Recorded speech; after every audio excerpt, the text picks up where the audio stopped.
ஆண்கள் எல்லாருமே பெண்களை தவறான கோணத்திலேயே புரிந்து கொள்கிறோம். பெண்கள் எல்லோருமே குழந்தையைப் போல குணத்தை உடையவர்கள். திருமணத்திற்கு பிறகு கணவன் மட்டுமே அவளின் உலகம் ஆகிறான்.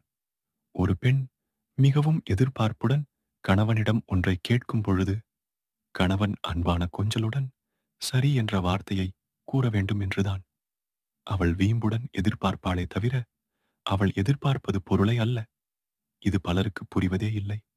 ஒரு பெண்ணின் உணர்வை மதித்து, ஒரு படி, ஒரே ஒரு படி நாம் கீழ் இறங்கினாலே போதும்.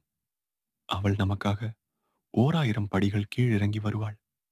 எந்த பெண்ணையும் அன்பான வார்த்தையால் மட்டும்தான் கட்டுப்படுத்த இயலுமே தவிர, வசதியாலோ, பணத்தாலோ உன்னை நம்பி வரும் பெண்ணை குழந்தையைப் போல் பார்த்துக் கொண்டாலே போதும். உன்னை விட சந்தோஷமாக உலகத்தில் யாருமே இருக்க முடியாது.